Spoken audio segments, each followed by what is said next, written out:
coconut.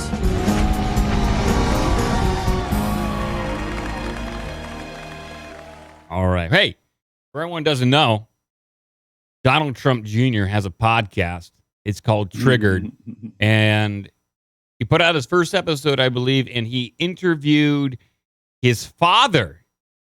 And for everyone who doesn't know, his father just so happens to be the president of the United States, Donald Trump Sr. Wait, I think I've heard of that guy. Yeah. Well, I just want to be clear for everyone new to the show and new to, I guess, current events in the world. Yeah. Yes, if you just fell out of your mom's vagina. If you just so happen to stumble upon the world at this point, just trying to clear some things up. He has a podcast, and it's about 20 minutes long, but there is a segment in there that really caught my attention, which is Donald Trump Jr.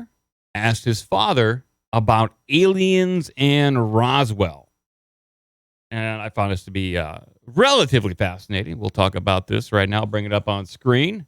I'll play the clip, and then we'll discuss what was said afterwards. Here we go. Before you leave office, will you let us know if there's aliens? Because this is the only thing I really want to know. I want to know what's going on. Would you He ever talks open like up an elite. Roswell? Donald Trump This Jr.? is the only thing I really want to know. Doesn't he talk like he might as well have his pinky in the air holding, a grapefruit spritzer. He talks like a rich person who's trying to talk like a common man. You know what I'm saying? So it's like he was brought up in wealth and private schools, but I think he wants to view himself as like a common man, a blue collar kind of person. I think that's the dialect we hear. All right, we'll continue on. Here we go. Before you leave office, will you let us know if there's aliens? Because this is the only thing I really want to know. I want to know what's going on. Would you ever open up Roswell and let us know what's really going on there? So many people ask me that question. I know it sounds almost ridiculous, but it's actually the real question I want to know. It sounds like a cute question, but it's actually, there are millions and millions of people that want to go there, that want to see it. I won't talk to you about what I know about it, but it's very interesting. But Roswell's a very interesting place with a lot of people that would like to know what's going on. So you're saying you may declassify? Oh. You'll take it? Well, I'll have to think about that one, right? So if you listen to this, I'll rewind back again. It sounds like a cute question, but it's actually, there are millions and millions of people that want to go there, that want to see it. So they're talking about Roswell. So there's millions of people that want to go there. Go where? Roswell? But millions of people have gone to Roswell and see what? The crash Yeah, site? it's like a tourist attraction. Yeah. I won't talk to you about what I know about it, but it's very interesting. But so I wonder if Donald Trump, which he often does, is conflating Roswell with Area 51. Because there's millions of people that do go to Roswell to go through the museum. Yeah, there's like restaurants and all kinds of stuff devoted to the idea of, alien ship crashing. It's a tourist trap at this point. And so have you ever been? No, I have not. Why not? You're close. I am close. It's the reason is laziness. And it's about 6 hours away. We might try to hit it. You should go before you leave. I know. I really should, shouldn't I? Yeah. Yeah. I would love to get you could do some Instagram stories and stuff, stream from there. Yeah. I'm sure people would love it. I'm sure they would. I would enjoy it. It'd just be a little piece of... I'm going to go up to Waco and fight the government. Oh, okay. Well, yeah. Do they have a reenactment scenario? Like they have... they do Civil War reenactments. Do they do Waco reenactments? I don't know. 437 miles, Cretchen says. That's not even that bad. Nah. If you made a trip out of it, especially before you went, if you can work remote and everything, like go out there, get a nice hotel, make a whole thing of it. That'd be fun. That sounds fun. That's why I like going to Jekyll Island. It wasn't like there was a ton of, it was like there was like 5 restaurants on the island when I first started going to Jekyll Island. I wanted to go because I wanted to see what these goddamn rich elites were doing when, where were they when they, and seeing all the houses, seeing all the craziness of, how these rich people lived back in the early 1900s, the early 20th century, and going across the causeway when it used to be a train track that used to bring them out there for a private island, and seeing all that stuff was just so cool. So I think Roswell would be a very similar situation where it's just like, oh, I want to see where this thing crashed. And I bet you they have all kinds of photography and people have stories and stuff. It'd be great. Yeah, it would be kind of cool. Yeah, I've seen the place where important decisions were made, like Jekyll Island, very important decisions that changed the course of this country and possibly the world. Roswell, New Mexico, where supposedly an alien craft crashed. And so when Donald Trump is talking about Roswell, I'll play it again just real quick, and I have some comments on what he's actually saying. Actually, there are millions and millions of people that want to go there, that want to see it. I won't talk to you about what I know about it, but it's very interesting. But Roswell's a very interesting place with a lot of people that would like to know what's going on. So you're saying you may declassify? Oh. You'll take it? Well, I'll have to think about that one. Right? So that's all no. That's all he went into it. Like there was no afterthought. That was just like 30 seconds of them talking about aliens. So here are the possibilities of what happened at Roswell. And he says it's very interesting what happened there. So here are the possibilities. One, which is the story that we initially got, what was aliens, extraterrestrials crashed there, and there was a massive cover-up. The bodies went to like S4 or Area 51. Some of the debris went to Wright-Patterson Air Force Base, and there's some kind of exchange of technology between those two bases.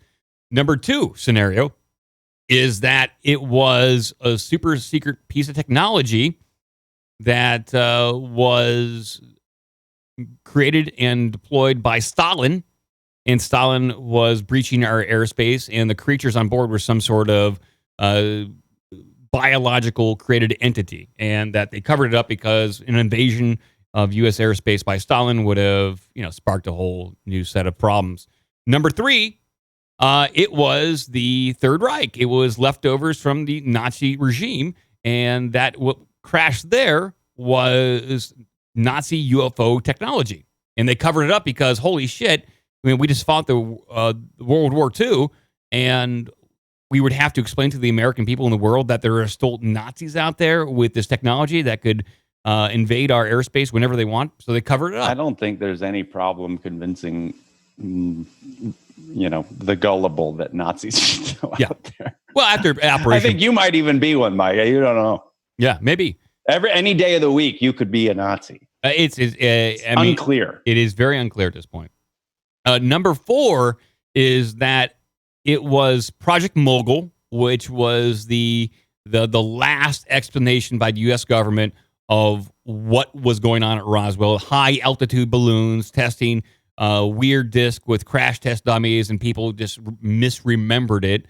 And then number five, there was another project, a super secret project by the United States government that actually used prisoners for high altitude experimentation. Before they jettisoned people up into space, they wanted to test the effect on high altitude, like how high altitude affects the human body. And so they put prisoners in these craft and put them up into the upper atmosphere using balloons, which is a little bit more scandalous.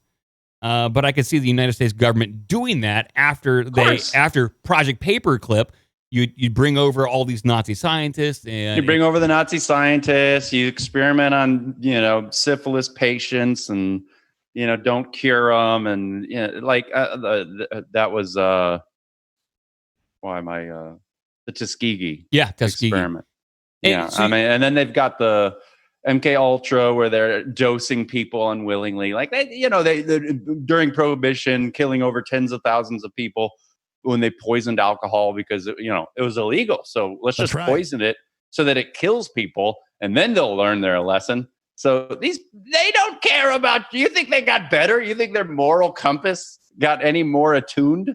Yeah. In the coming decades, no. In my opinion, when Project Paperclip happened, and they brought over all those Nazi experts ranging from intelligence to science to rocketry. Now, you didn't just import their knowledge, you imported their ideology and their philosophy of how they go about doing certain things.